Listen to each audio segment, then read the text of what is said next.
I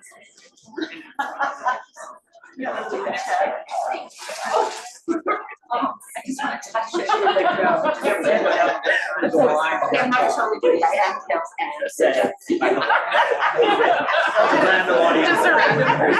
I'm Alrighty. Good evening, everyone.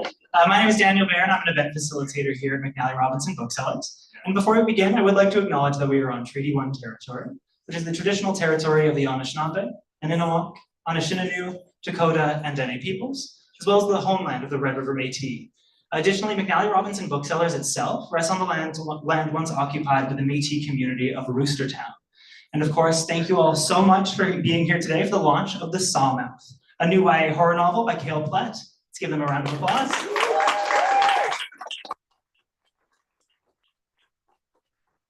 Of course, many thanks to Delacorte Press and Penguin Random House Canada for publishing this book and for helping us coordinate this event tonight. So to let you know how the evening will flow, immediately following my introduction, we'll call up our host, author Victoria Koops, to do an introduction.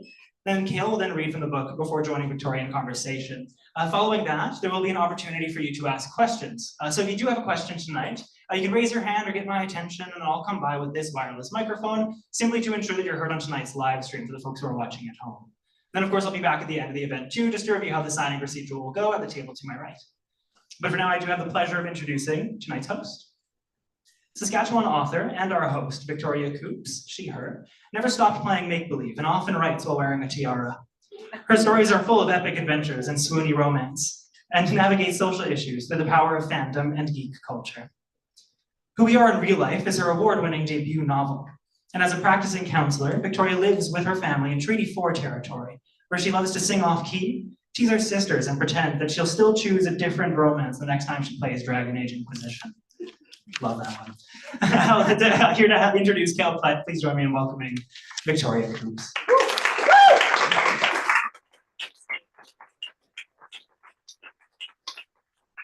All right.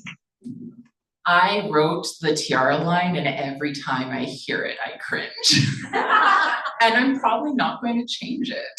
So thank you so much for having me join you tonight to celebrate Cale and The Sawmouth. I'm so thrilled to be here.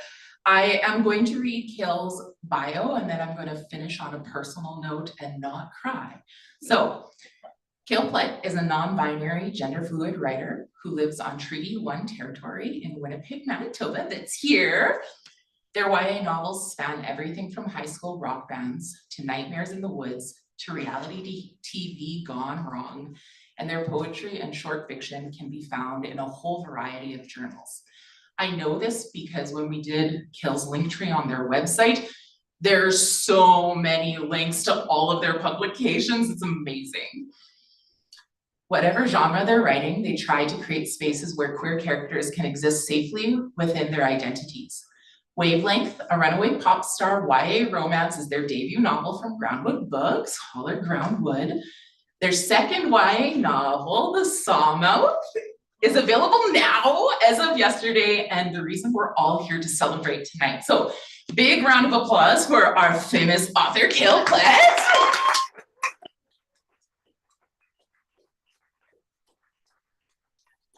Oh, this is like, that was a big round of applause. Who got accosted in the parking lot. They're so famous. We had rockstar parking. I said VIP parking, and we got out of the vehicle, and someone was like, there's someone on the phone to talk to you. So on a more personal note, Cale and I share an editor, a publisher, a cover artist for both of our YA debuts. And Cale reached out to me on Instagram to be like, let's be friends. And I didn't feel like I had a whole lot of community until I became a writer and found my people. And Cale's my people. So I'm really, really honored to be here celebrating them with all of you. Now, we will have Cale come and read from The Sawmouth, and it's really good. So settle in and enjoy the reading.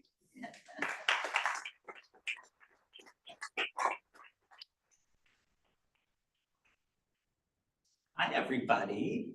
Thanks for coming.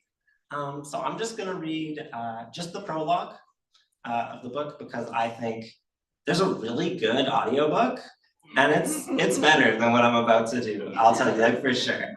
And then we're gonna chat.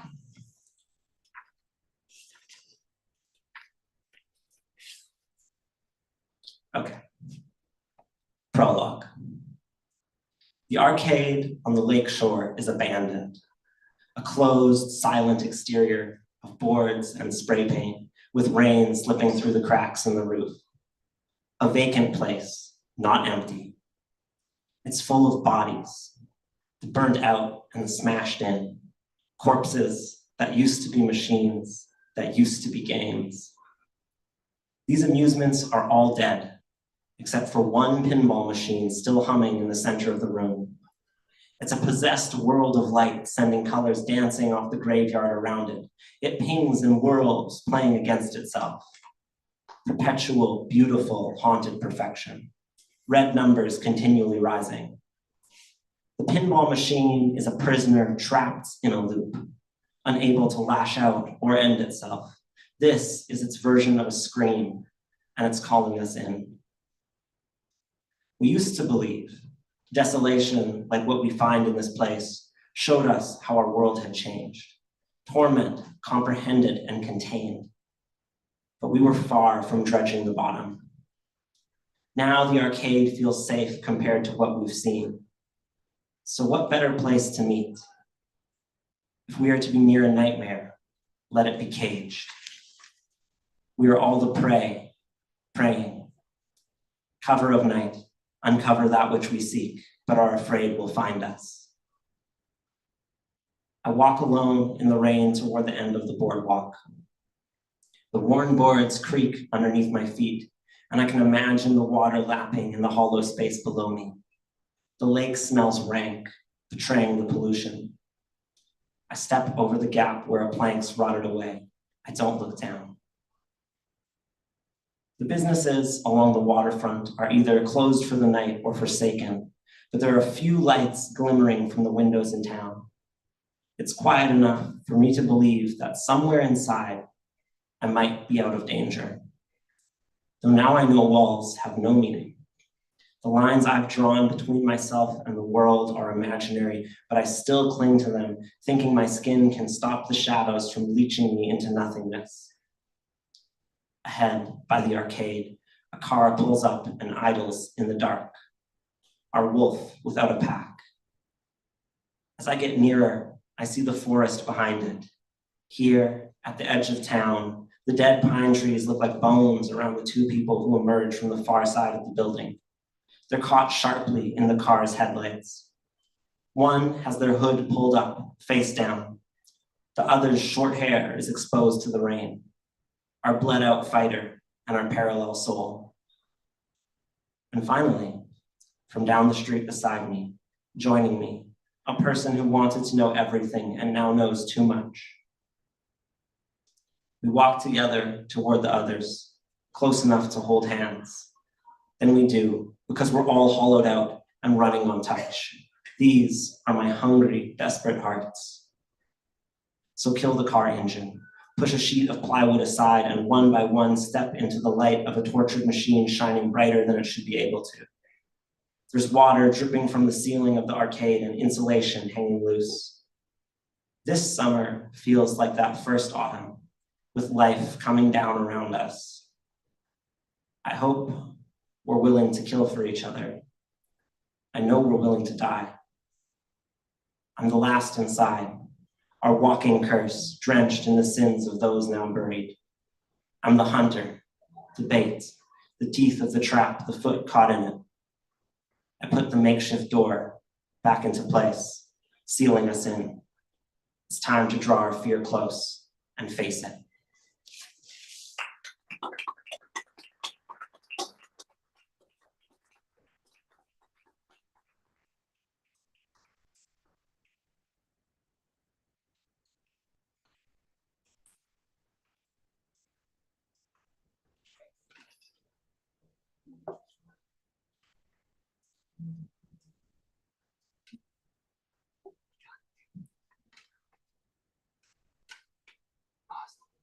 Hi. Hi. I'm gonna wait for him to give us the Oh, okay. action. I'll just chill. I was the hardest part. Action. Good. Okay. All right. Well, chills, literal chills. You're so good at reading. And that Aw. prologue, doesn't it just suck you in? Don't you want to read the book now? You have to get so far into it to get back to it Oh, too. it's so well, Yeah. it's so good. So before we get started, what I would like to do is just like set the stage. Cale and I have these long rambling conversations on Discord that, you know, we say are gonna be 2 hours, and then they end up being 4. I think our longest one has been 5. Like really long conversations about all the things we're gonna kind of talk about today too. So we're gonna do a condensed version of that. We won't keep you here locked in this space for 4 hours, I promise. But I would like to invite you to join us in those conversations, because this is just going to be a really casual yap about the thing we both love, which is writing, and specifically this book, which I have read and love deeply. I don't read horror, and I love this book. It's a good thing you read it. I know, You're really yeah, underprepared. I would be a really horrible host if I didn't read the book. So part of that, the yap, is that you have to come up with questions, right? There's nothing worse than getting to a Q&A and handing the mic to the audience and then having crickets respond. So please, please, please, this is your, I don't know, 25-minute warning to create some questions, some, you know, based on what we've discussed or totally unrelated. And in the spirit of no question is a bad question. Yeah, you can ask who dressed me today. You know? Yeah. I'm going to ask a silly question, a bad question to start with. So, Cale. Hi. Hi. If you were a character in a horror novel, what would be your signature accessory? My signature See, no bad accessory. question. You have to know also I didn't know any of Victoria's questions. We decided that ahead of time. Well, I'm not going to make it very far if I'm a character in a horror novel, because I have really, really poor survival instincts, and I'm very curious. I think I would go with like one of those flashlights that they only have like in horror movies that are like this big. Yes. And like I don't know anybody with a flashlight like that. And I think the flashlight actually like gets them into trouble. Like the because, baton flashlight. Yeah, like because they think they're like, oh, I'm good. I have my big flashlight that will reveal just the foot of something scurrying away or whatever. Yeah. And then like I'll die and I'll like fall to the ground. And then the flashlight My will roll into your blood or will something. like seep Yeah. into the frame. Yeah. Mhm. That tracks. And that'll be night 1. Okay, see? Yeah. You can ask silly questions. They're not hard. So this is your homework. You have to come up with a few questions. Promise? Thank you. Okay, now getting back to some more interviewee questions, my actual job here. Yeah. What does horror as a genre mean to you? Because I'm fascinated. I write romance, which is, Cale has said similar to horror, and I can't wrap my head around that. But I really love the way you think about horror, and I think we would love to hear about it. I really like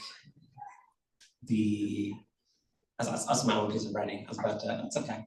I really like the end of that prologue, the like, it's time to draw our fear close and face it.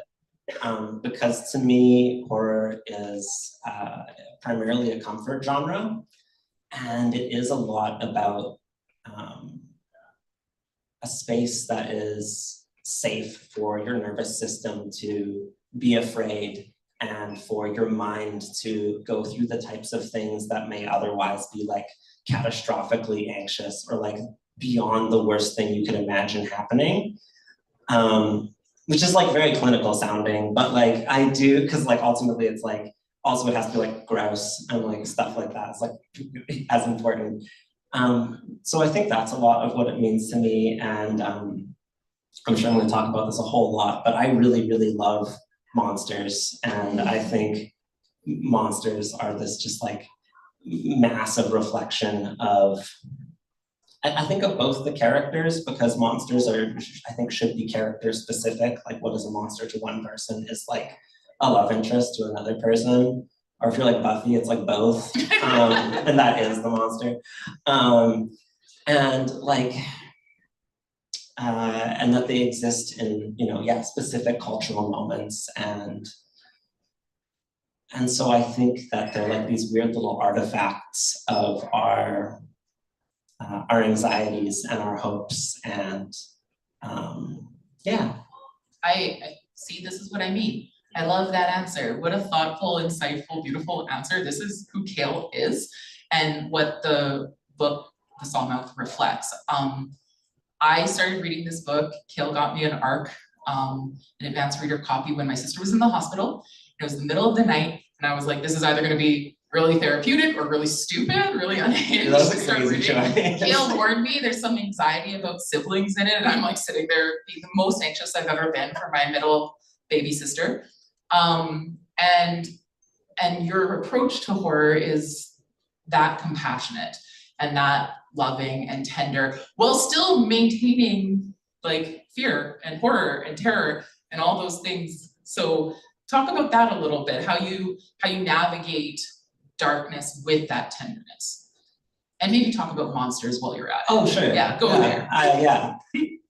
Like, I think those two things to me hinge on each other. And when I read a book where I don't care about the characters, I might experience a visceral reaction because it's disgusting, or because, you know, it makes your body feel weird to see bodies destroyed in these ways, or things like that. But I also don't care. And so to me, the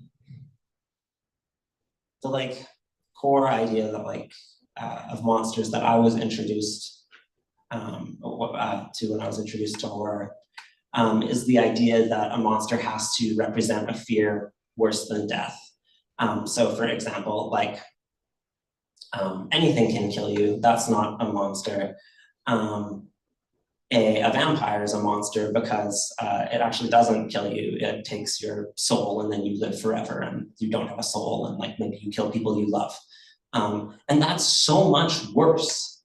And so I think that in The Sawmouth and in apparently all my horror writing, the thing, Truth. yeah, I know, it's really, you're like, oh, I have a thing, and it's what I care about. It's very, it's very tiresome. It makes writing heavy sometimes. It kind of does. Yeah. Like, oh, these are my deep feelings and values in the world.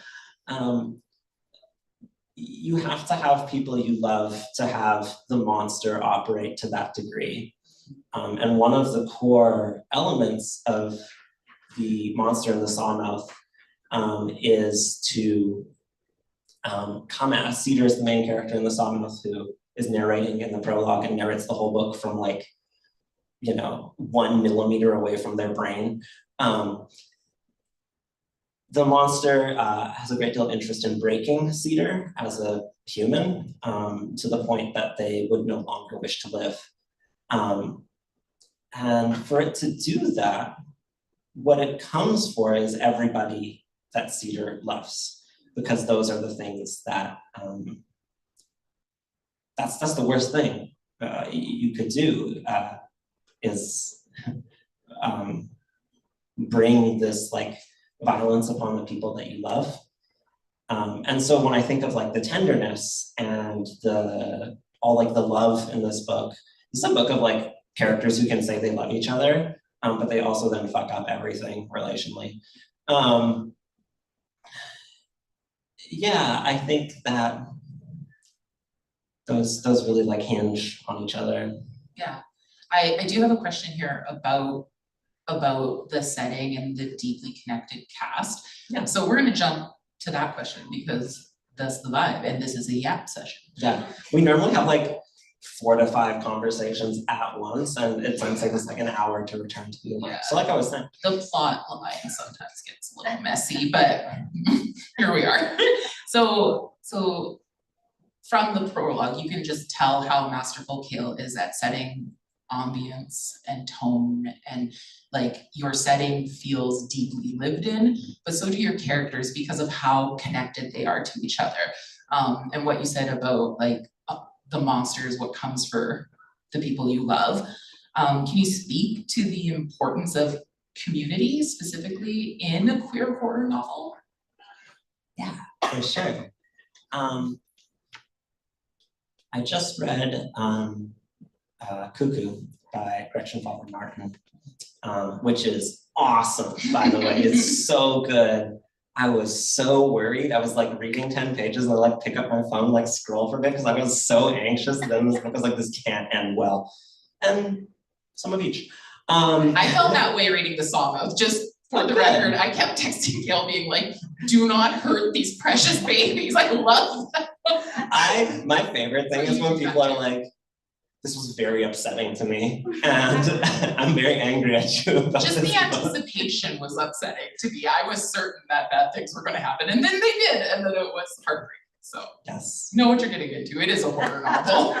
It is all about suffering, isn't it? Mm-hmm. It's things I love to write about: suffering, vacancy, queer community. Yeah. So tell us more about the queer community. Yeah, now let's focus on that. Mm-hmm. I think that it is, when I think of, say, Cuckoo, there is this fierce totality to the love that these characters have for each other. And they don't even mostly like each other in that. I would say almost none of them like each other in that book. And I think of that idea of being like, we already know that we're willing to, wait, what is the order of that line? It's on the back. Yeah, okay, I had it right. Like, we already know that we're like willing to kill for each other. That's like kind of the baseline of this scale of love. And I think there is, it's a little bit like there's a street light at the start of the book. In this sort of like vast darkness that Cedar's stuck in. And it's like flickering a little bit, but it is there and it is sort of holding all this back. And I think in the real world, which is very, very horrific for queer people, and the monsters are much, much harder to kill, and it's much more frowned upon to kill them in like a legal sense. It's really, I love that you just said that it is frowned upon. Yeah, that's what they tell me. Your PR team is going nuts right now. I know, they're like, just like Cale, say whatever. But I said it's frowned upon. Yeah. Yes. Mm-hmm. And you know. Even so, if it's justifiable. You said that. I think that, what was I talking about? The light? Was I talking about yes, the light? Yes, we're talking about the light. Oh, the light's really important, yeah. That's it's not green. Thanks, Dan. I'm really glad you got that. So I really appreciated that. We promised casual and intimate, and private inside jokes are casual and intimate. So, Abram. Yeah, I think it has that same, the queer community has the same sort of role as that light, where it is, sometimes it feels very, very fragile, and it is not perfect by any means, and the darkness is really, really close, and it's like pressing in. And I think it's incredibly defiant in the face of that. The people that this book is about are not powerful people. They're not really even powerful people in their context, which is not an important place. And I think they're a lot like the streetlight in that way, where their importance is the way that they're circled up against all of this, and that they're both, you know, willing to kill for each other. They're willing to die for each other. They might even be like willing to forgive each other. And so, yeah, like Wavelength's about the same thing. It's just like, in one of them, the monster's like the band manager. And this and it one, ends with a kiss, just saying. There's kissing in this book. This book's higher heat than that book. And it's all well done. Yeah. There also, when you write horror, it's just allowed to be higher heat, because I guess like the bar is like, there like a lot of bad stuff is happening, so we can't really like come in and censor you on this now because somebody just got like torn limb from limb, and that would be like really, it's like a bad look. Incongruent. Yeah, like it's just like, so I just be like, well, what about that? And they're like, no, you need that, that's part of the genre. Like, I I think that that's a beautiful answer, and you've said this before, that like what comes for your community is the monster, right? And I think that's an experience queer folks have, and why, even though our community may be fragile, it's necessary because there's safety in that community, right? So, and I deeply experienced that when I was reading this, because it actually felt like this book was holding my hand through my sister's hospital visit. And so I experienced, maybe for the first time, how cathartic horror can be, and how safe it can make you feel when you don't have control over like real life situations. And I think that's such a beautiful way to interpret like what you're doing by writing queer horror, right? And contributing this space, this catharsis to the queer community. So I'm so proud of you for that. So some of you may not know this, but a fun fact about the Sawmouth is that it has been in production. The writing started very long ago. So can you tell us a little bit about the sort of the origin story of the Sawmouth? Like, where did this story start for you? So I feel like I've covered like the two biggest parts of the like ideas, or like the images, which is like the streetlight is very important. And then these sort of like core elements of monstrosity, like representing a fear worse than death. Alex, we were talking earlier, and I was like, the real, also, I love my dad a lot. We have a very uncomplicated, lovely relationship. We all love him. But like, the sort of like core fear of this book is like, my dad's terrible, and what if I'm just like my dad? Not specifically you, just for the record. You were the only one that laughed at their joke. Yeah. Cedar's dad wouldn't do that. No. Yeah, Cedar's dad is. So we have those sort of like two core things that like I approached the book with.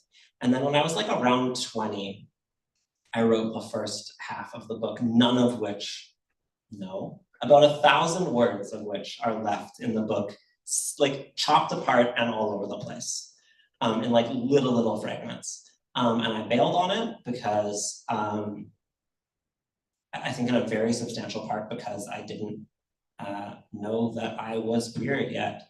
And the characters kept wanting to be ways that I didn't feel like I was a person that should be writing these characters.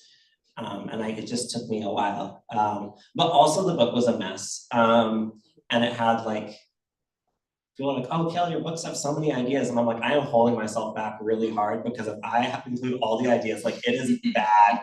It's just like murk. And I was trying to describe this a while ago, being like, that version of the book was just like, it was like sludgy and mucky. And I wanted the book to feel like it like churns. And so like half the ideas went, and all the ideas went, they got replaced, and some of the images stayed, parts of the monster stayed, the locale stayed. But it did take me like 5 years to get back to that, and then some really incredible mentorship and people being like really kicking my ass to not get paralyzed writing a book that was really hard. It's actually also like a much more emotionally mellow experience writing romance than the horror, though. That is a real thing. Like this is like, so there's like a lot to just like sit in every day. Yeah, like romance, there's more dopamine involved and yeah, you're like, less devastation. You like get to, yeah, and I'm just like, because like the idea is like, first I make you love them and then I put them through hell. That's like the thing. Which is like, I think you do in romance as well, but then I also love them, and then that's, I'm like, now they're gonna suffer. Back to suffering as the theme. Yeah. Yeah, okay. So what, like, you kind of, I think we're starting to go here, but I'm gonna make you go here. Yeah. What needed to change or evolve with yourself and your writing practice to bring Sawmouth into the world in this beautiful cover and hardcover. Yeah, You know you've made it I as a drew writer that. when you get a hardcover. You did, I mean, you did like fan art of that. I did fan art of it, and Evangeline said I did pretty good. It was really lovely. Yeah. Very but- scribbly. Yeah, that's all I can do. I mean, I think in sort of the simplest terms, like I had to know who I was and in some ways not feel like I was in a space where I was like grappling with that, because in some ways it's very peaceful. But that it just like had a certain ease to it. One of the like core ideas behind this book was that it was going to be full of young queer people who were not going to, oh gosh, now I'm talking about suffering again, who were not going to suffer because they were queer. And that was never going to be a point of non-safety for them.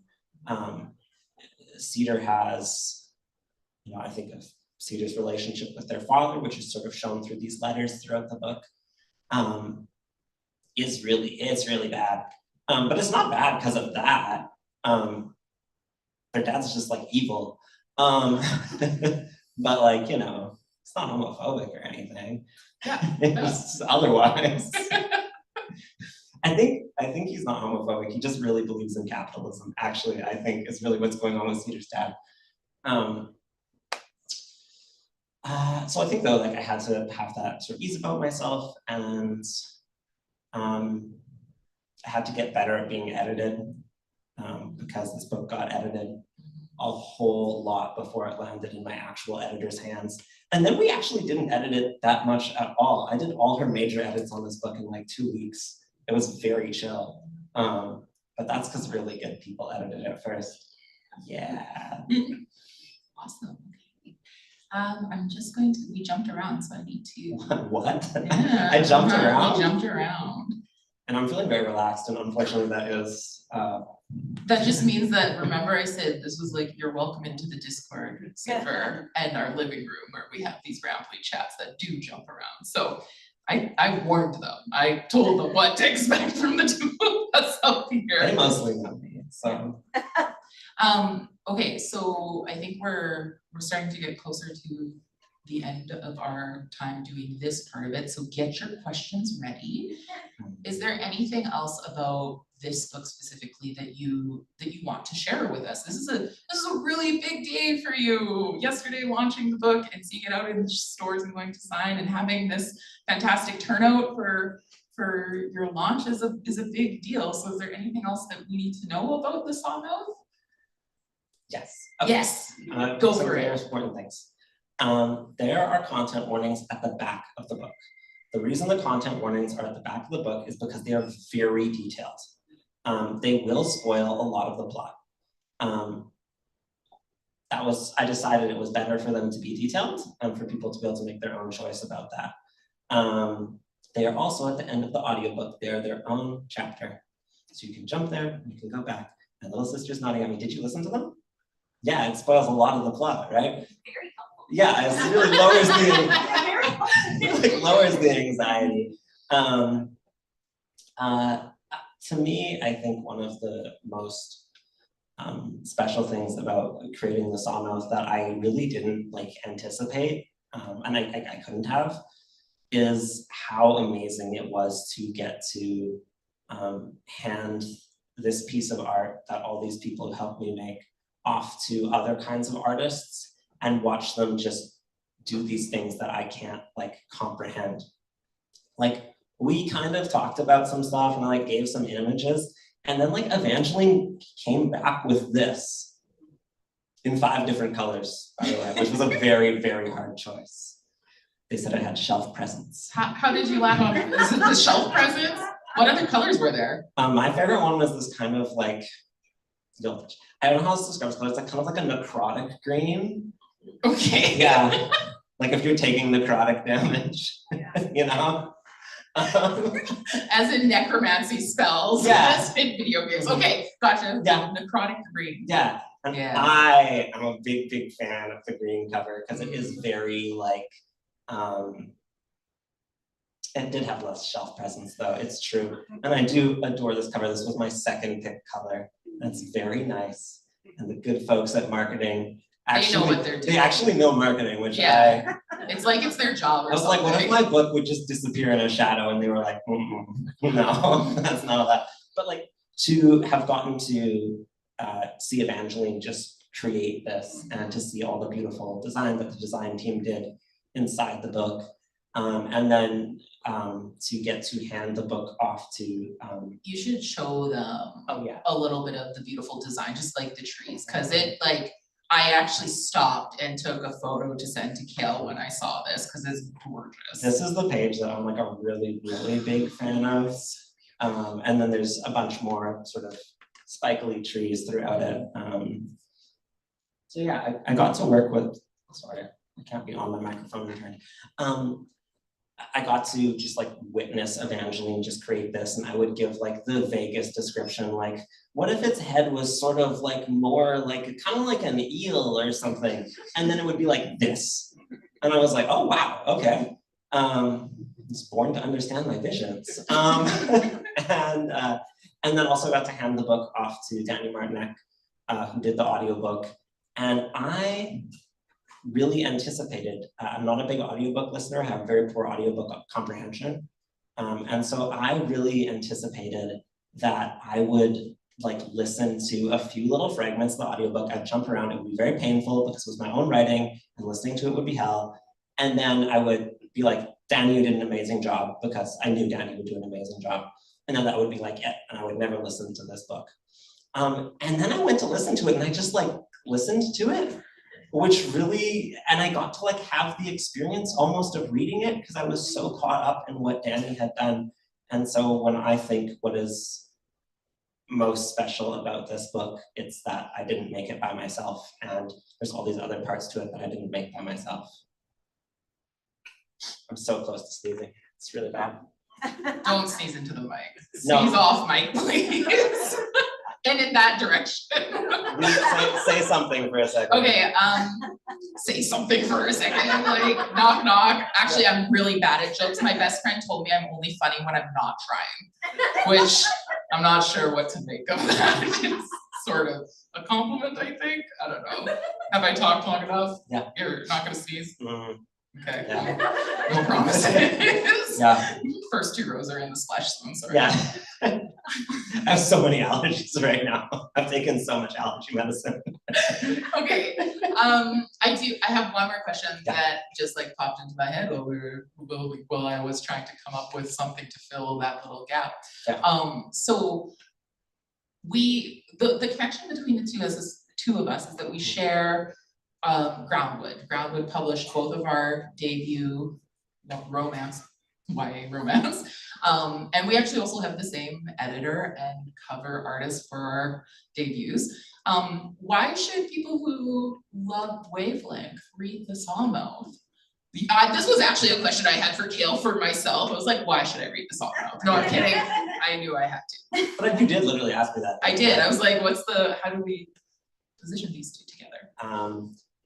So I think the like biggest thing is like, if you read Wavelength and you liked Wavelength, you probably liked the characters. If you didn't like the characters, I imagine you did not enjoy reading that book, and you didn't make it very far. That would suck, honestly. And so I think the characters have a lot of the same types of qualities to them. I think there is a real welcoming to the characters. I think they have, within their context and within their worlds, I think that they are, there's a lot of defiance to the characters, to the sort of prevailing forces around them.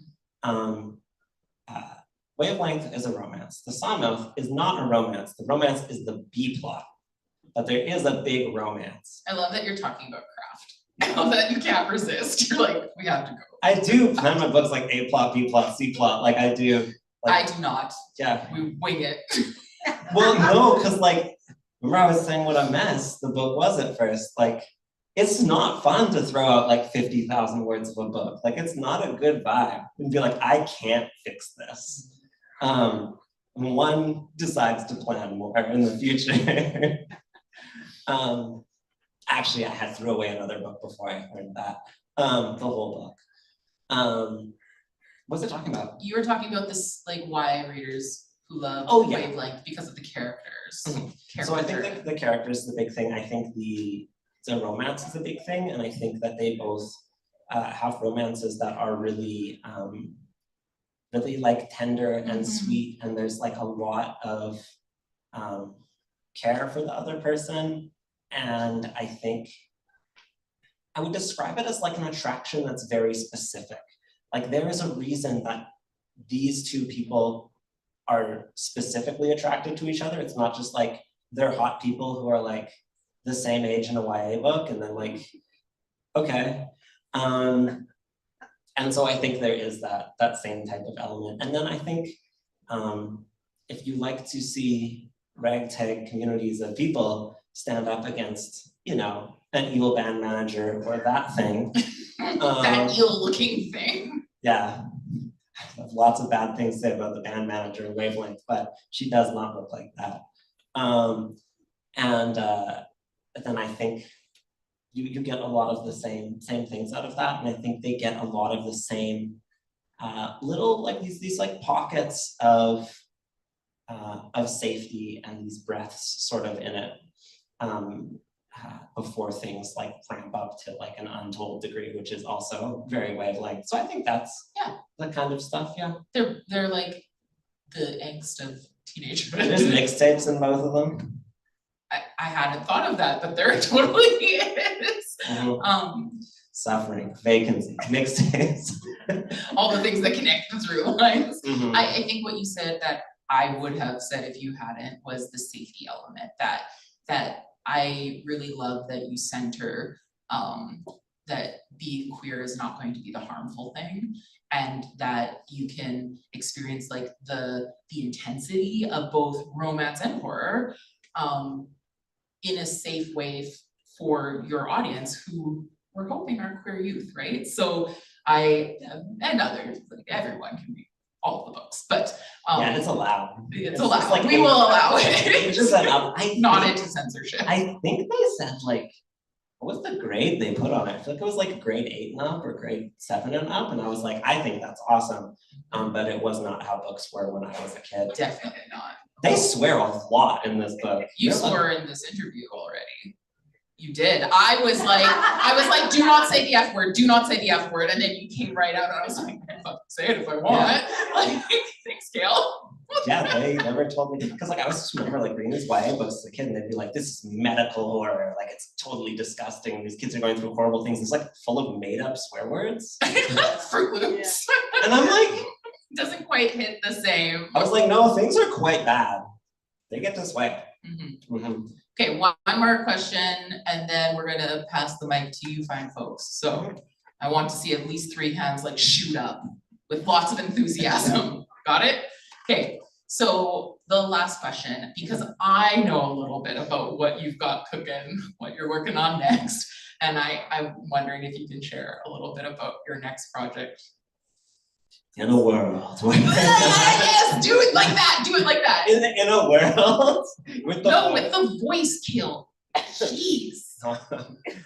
The allergies are good for that, actually. if they're good for anything. Yes. So Delacorte, my dear publisher, bought my next book, and it's coming out. That is applause worthy. Yeah, it was a journey to get there. So they bought it on sub too, right? Like they bought it on pitch. Yeah. On pitch, so that's like even more. Like Cale didn't have to write it. Yeah, yet. They did. They bought it without it being written. 3 chapters in the dream. I gave them the plan for it, and I did mostly stick to that. Is my editor watching this? I hope so. Yeah, if Allie's watching this, I did stick to the plan. So the book is another YA horror. They said, Cale, do you have more rural atmospheric horror for us? And I was like, I do. And so it's a book called Stranglehold. I like to think of Stranglehold as just being like one giant panic attack, essentially.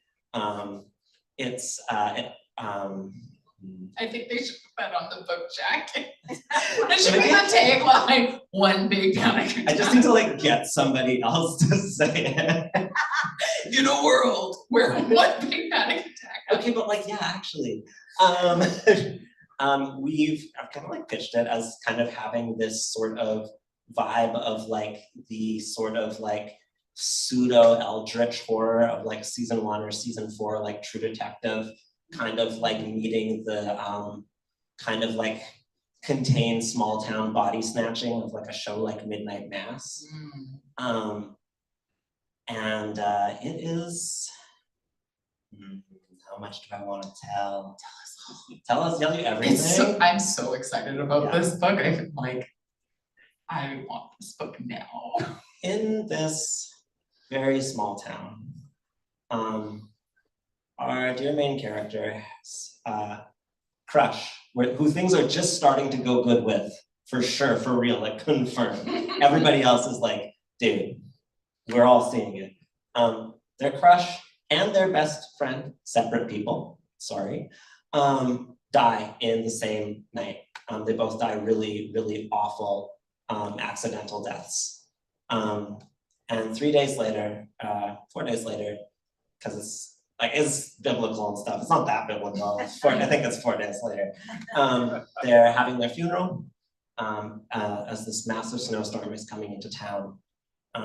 And from out of the colds come the people that they're supposed to be burying, along with a collection of other people who have died in this town over the last decade. And they come back wrong. And that's what Stranglehold's about. Yes, Stranglehold.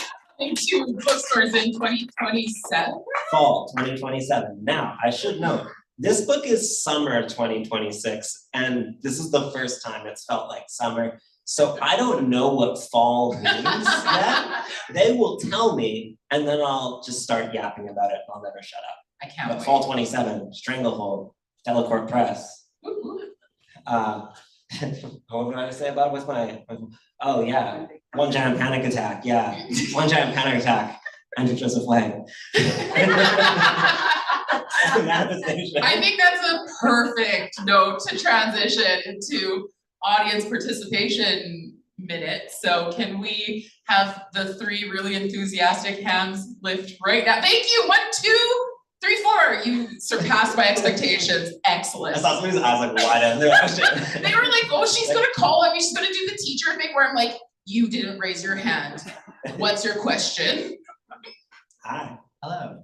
My question for you is, what do you think your main characters of Wavelength, how would they react if they were suddenly in the sawmill? Yes. Oh. Good Very question. good question. Okay, we'll talk about let's just talk about Sasha and Lillian, who are the 2 love interests on the cover of Wavelength. So Lillian would die almost immediately. She has a hero complex. She's very bad at taking care of herself. She is sort of categorically just a little bit reckless, and she knows that this is one of the things that makes her cool, and she's a little bit aware of that. Henceforth, Lillian would die very, very quickly. And it would be motivating for the other characters because she really is like their leader and their captain in a lot of ways, and the one who looks out for them. And that'd be how it would go. Sasha would live to the end of the book. Sasha is a final girl. Sasha has many beautiful outfits that would look good covered in blood. We've talked about this. I've heard this answer before. And Sasha's also just like kind of a sweetheart. And so those are a lot of the ingredients to being a final girl. And so Lillian's death, I'm sure, would be very motivating though. Yeah. Excellent question. Thank you. Okay, where were those other hands? You're not off the hook. Thank you. Yeah, they're supposed to keep them up. You're supposed to keep them up the whole time. No, you're doing this wrong. Hello. So with Wavelength, easy to assume that some of the inspiration from that story comes from your own experience in adolescence and learning how to play instruments and become a musician. What sort of real experiences did you draw from in the writing of Song of? That's a fire question. Well done, thank you. Yeah, don't you wish you Yeah, no, I drove 5.5 hours to be here. Yeah. Excuse you. And I brought gifts. Yeah. Victoria also, and this was not like in a like this is a last minute way, but like Victoria was thinking through like question stuff on the way here, and so her notes were like Highway 17, and then it would be like because it's really funny. Yes, I may have been brainstorming what I was going to ask on my drive here yesterday. And I wouldn't know. Like I said, I told you not to tell me, so you could have come up with it right. I could have just gaslit you, but that was I know a you're fire welcome. question. Answer that question. Okay, so I think the woods is like the really big part of it. I love the woods. I got to spend a lot of time in them as a kid, and my parents, because I was born in the 90s, I guess just didn't think anything bad could happen. I remain a little confused about that. My mom would always be like, well, you just like pick a direction, you walk that way, and you'll hit a grid road, and then you'll find your way back home. The possibility that bad things can happen on grid roads didn't really seem to like, like it was true, like I did do that. I would get lost on purpose, and then you just like eventually find your way out. So the woods are really big, and I did get to, you know, spend time in the woods at night and get to feel the like, sort of like weird suffocation of that. Lots of gravel roads, big feature. What else is like right for my brain? I think the lake country is very from inside me, and the way that like the things sort of fall away as you drive out into it, and it gets, it feels very vast, very quickly, and it feels like, you know, things, perhaps even large things could hide in it. I was very afraid as a kid as well, apart from the woods. And so I think, I feel like I was like, I just like learned to be scared of the woods. You carried was fear. Yes. Being afraid. I should have been more scared, and then I learned that. That's the answer. Okay, we for sure have time for one more question. So see, I told you 3. Yeah. Hi. Hi. So you spoke a lot about the elements that went into sort of constructing the like attributes that this monster has and the attributes of horror that are important to you. But I was wondering if you could speak a little bit about your inspiration for this monster's physical form, like the physical form we actually see on the cover there. What inspired you to make it look like that? Because the description in the book is really good. It's cool. Very evocative. So, like, have you ever seen a gulper eel? That's like that's like actually a big part of it. I think I should say, and this is really important, it's not like, this is like War of the Worlds big on the cover. And that's really important because that is its psychological scale. It is of nightmare size. It is in fact pretty big though. Not War of the Worlds huge, but pretty big. So a lot of it does come down to its mouth and its jaw and sort of the idea of something that is sort of like, a character describes it in the lake as being like a whirlpool that just goes all the way down, like it just sort of keeps going, or like a hole with no bottom, that it is something that is, its mouth, if you will, is something that is like a disappearing place, or a place of like total annihilation of being, I think, maybe, or annihilation of identity. And I'm still talking about ideas. I wanted it to feel like something that was hurting all the time. But then also to feel like something that was like a weird mashup apex predator. a sort of wounded, like kind of like a wounded hunter type monster, which is the worst kind. Dangerous. Yeah, there were no bears where I grew up, surely, so that's a concern.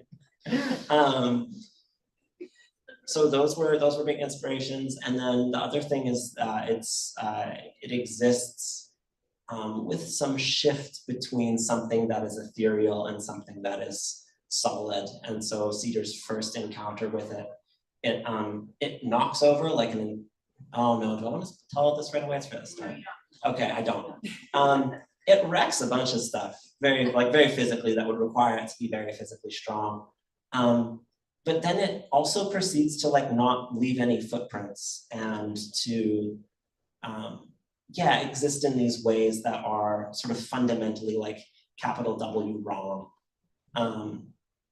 And I feel like I'll save the like full description of it for like. You gotta read it. I really like that chapter, It's so I so feel like I good. gotta just like. It's so good, even if you're not great at like conjuring images in your head, right? Like some of us are not wired that way, that's okay. I think you are wired that way though. I know, but you don't have to tell them that. I'm trying to build rapport. Like I'm trying to say like throwing me under the bus, your parents and I are gonna start a sport group. I like your book is really good. So. But like it is such a good chapter. You gotta buy the book and read it. And on that, I think we are gonna wrap up the question period. Cale is going to be signing books, so yes. Yes, big round of applause for Cale Plett, everybody. Yes.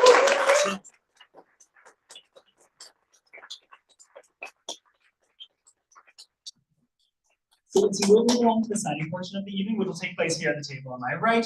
Please feel free to have a book signed before you pay for it. Just so long as you visit the cash desk in a little bit, that'd be great. Please do that. Yeah. Big thank you to Delacorte Press for publishing this book. That was fantastic. And to Penguin Random House Canada for making this evening possible. Big thank you to all of you here and online for being here today and supporting this. Big thank you to Victoria for coming to host. Let's give her a round of applause. Oh yes, thank you. Yeah. And of course, another one, big round of applause for Cale Plett.